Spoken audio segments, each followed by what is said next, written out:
और इस तरह से ये जो एक स्ट्रेटजी है, जो मरकज़ी सरकार ने स्ट्रेटजी डेवलप की हुई है कि ये एक ऐसी पावरफुल स्ट्रेटजी है जिससे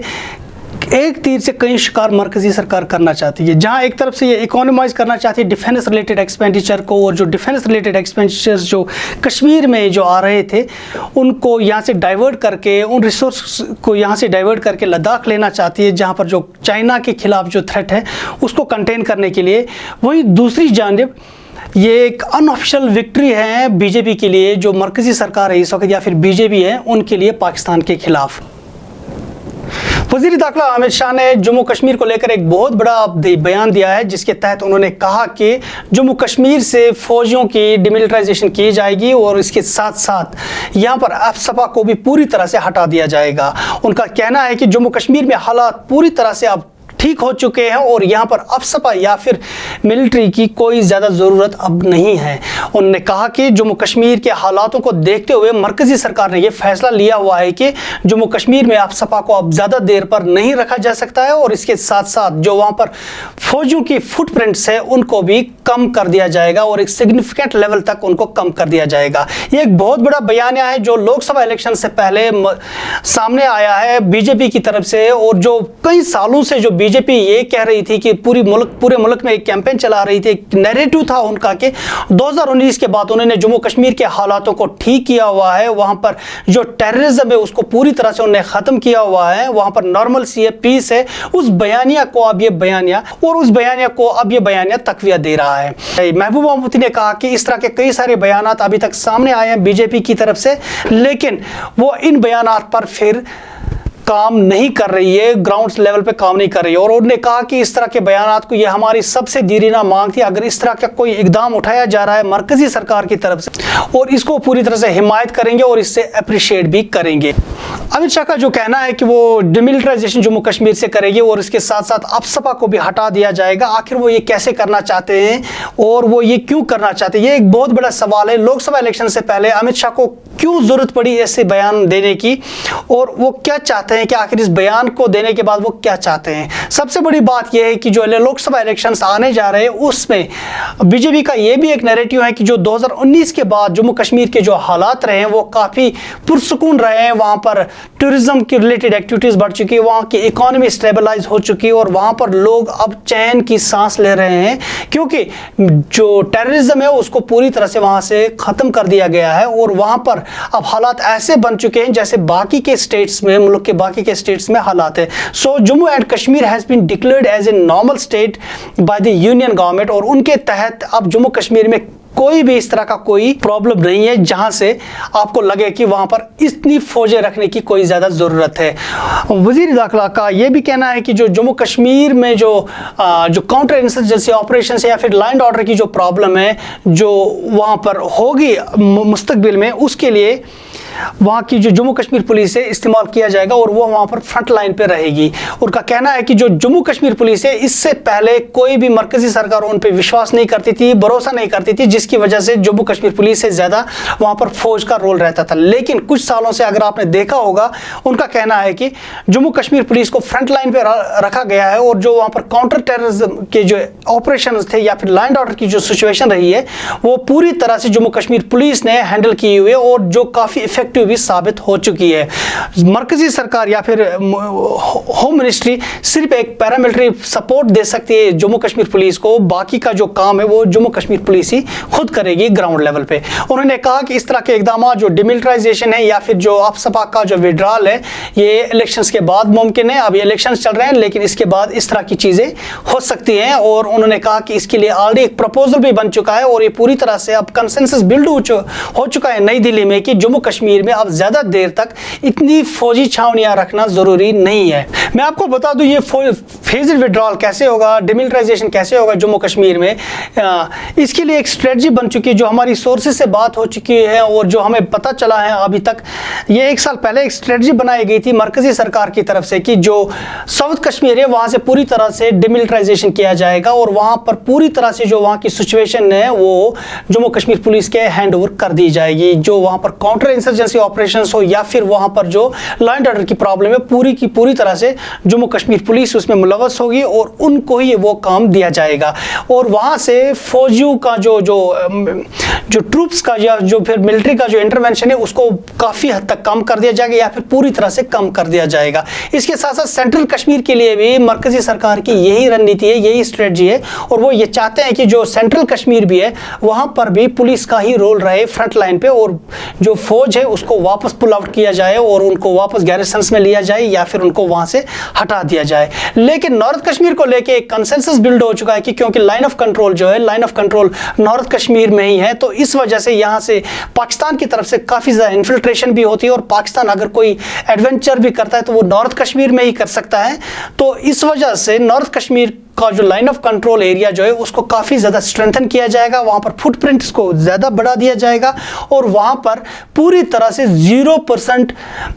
जो इन्फिल्ट्रेशन के चांसेस है उनको 0% पे लाया जाएगा और पूरी तरह से लाइन ऑफ कंट्रोल को फुल प्रूफ बना दिया जाएगा। इसके साथ साथ मरकजी सरकार नॉर्थ कश्मीर को खुसूसन बारामूला को फर्स्ट लाइन ऑफ डिफेंस भी समझती है, क्योंकि जो पाकिस्तान ऑक्यूपाइड जम्मू कश्मीर है वहाँ से कुछ किलोमीटर पर ही बारामूला कस्बा आता है।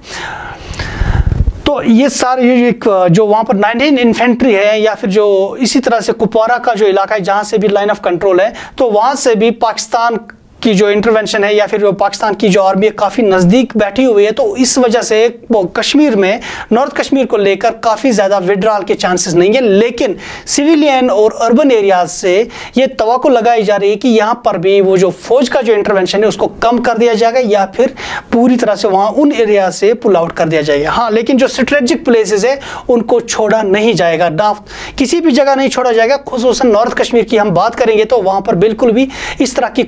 तरह का कोई चांस नहीं लिया जाएगा और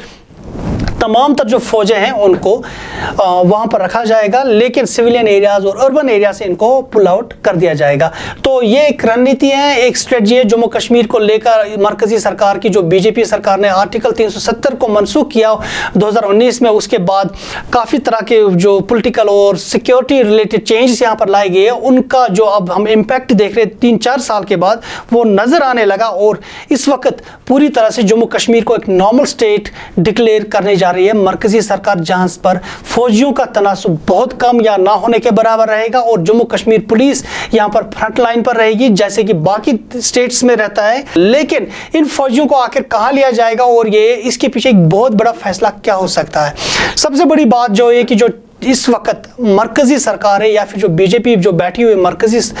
दिल्ली में जो बैठी हुई है, उनका ये मानना है और उनका ये बिलीफ सिस्टम है कि जो इस वक्त एमिनेंट थ्रेट है आने वाले वक्त में भारत के लिए वो चाइना है, वो पाकिस्तान नहीं है। क्योंकि पाकिस्तान की जो इकोनॉमिक पोजीशन है या फिर वहाँ की जो पॉलिटिकल इंस्टेबिलिटी जो है उसने पाकिस्तान को इस तरह इस लेवल पे ला चुका है कि कई दहाइयाँ लग सकती है या फिर 10 साल आगे आने वाले 10 साल भी लग जाए पाकिस्तान को स्टेबलाइज होने में। तो आने वाले 10 साल में कोई पाकिस्तान से ऐसा खतरा नहीं है जिससे मरकजी सरकार को जम्मू कश्मीर में खुसूसन कश्मीर में इतना ज़्यादा डिफेंस रिलेटेड एक्सपेंडिचर्स देने पड़े, यहाँ पर पैसा खर्च करना पड़े और पाकिस्तान की थ्रेट को कंटेन करना पड़े, क्योंकि कोई थ्रेट इस वक्त पाकिस्तान की तरफ से मरकजी सरकार को नहीं लग रही है। और दूसरी बात, जो इस वक्त लाइन ऑफ एक्चुअल कंट्रोल पर पीपल्स लिबरेशन आर्मी चाइना और इंडियन आर्मी के दरमियान जो कई बार हमने जो तनाव देखा पिछले कुछ सालों में, उस वजह से इस वक्त दिल्ली को लग रहा है कि सबसे बड़ी थ्रेट चाइना है और चाइना के खिलाफ लाइन ऑफ एक्चुअल कंट्रोल पर सिक्योरिटी रिलेटेड जो स्ट्रेटजिक जो इंफ्रास्ट्रक्चर है उसको डेवलप करने की ज़रूरत है। और वहाँ पर वो जो उन हालात को चाइना को कंटेन करने के लिए वहाँ पर डिफेंस रिलेटेड एक्सपेंडिचर्स को बढ़ाना पड़ेगा और वो बढ़ाने के लिए जम्मू कश्मीर में उन एक्सपेंडिचर्स को कम करना पड़ेगा या फिर पूरी तरह से ख़त्म करना पड़ेगा। वो सारा का सारा पैसा इस वक्त लद्दाख में खर्च कर दिया जाए और कोई और जगहों पर खर्च कर दिया जाए जहाँ पर भी चाइना के साथ इनके बॉर्डर्स मिल रहे हैं, क्योंकि China is an eminent threat and China can any time play an adventure, जिसके लिए मरकजी सरकार ये कह रही है कि उन्हें इसके लिए तैयार रहना पड़ेगा, क्योंकि चाइना बहुत देर तक साइलेंट नहीं रह सकता है। और इस तरह से ये जो एक स्ट्रेटजी है जो मरकजी सरकार ने स्ट्रेटजी डेवलप की हुई है कि ये एक ऐसी पावरफुल स्ट्रेटजी है जिससे एक तीर से कई शिकार मरकज़ी सरकार करना चाहती है। जहां एक तरफ से ये इकोनॉमाइज करना चाहती है डिफेंस रिलेटेड एक्सपेंडिचर को, और जो डिफेंस रिलेटेड एक्सपेंडिचर्स जो कश्मीर में जो आ रहे थे उनको यहाँ से डाइवर्ट करके, उन रिसोर्स को यहाँ से डाइवर्ट करके लद्दाख लेना चाहती है, जहाँ पर जो चाइना के खिलाफ जो थ्रेट है उसको कंटेन करने के लिए। वहीं दूसरी जानिब ये एक अनऑफिशियल विक्ट्री है बीजेपी के लिए, जो मरकज़ी सरकार है इस वक्त या फिर बीजेपी है उनके लिए पाकिस्तान के खिलाफ, उनके लिए एक अनऑफिशियल विक्ट्री है, क्योंकि एक ऐसा बयानिया बन जाएगा कि जो डिमिलिटराइजेशन कश्मीर में होगा उसके साथ साथ अफसपा को भी हटा दिया जाएगा पूरी तरह से। मुल्क में नहीं बल्कि पूरी इंटरनेशनल लेवल पे भी ये डिक्लेयर होगा कि जम्मू कश्मीर अब बिल्कुल पुरअमन है और वहाँ पर किसी भी तरह की कोई भी ऐसी अनटवर्ड इंसिडेंट, कोई ऐसा अनटवर्ड इंसिडेंट नहीं हो रहा है। तमाम जो बयानिया, जो इंटरनेशनल जो बयानिया बन रहे थे उनको दफन कर रही है ये बात, जब यहाँ से डिमिलिटराइजेशन होगा और अफसपा को रिमूव कर दिया जाएगा। इसके साथ साथ कई सारे स्ट्रेटजिक मूव्स यहाँ से में बीजेपी सरकार खेलना चाहेगी। वो यहाँ पर जो यूनाइटेड नेशंस का जो ऑफिस है श्रीनगर में, सुनवार में,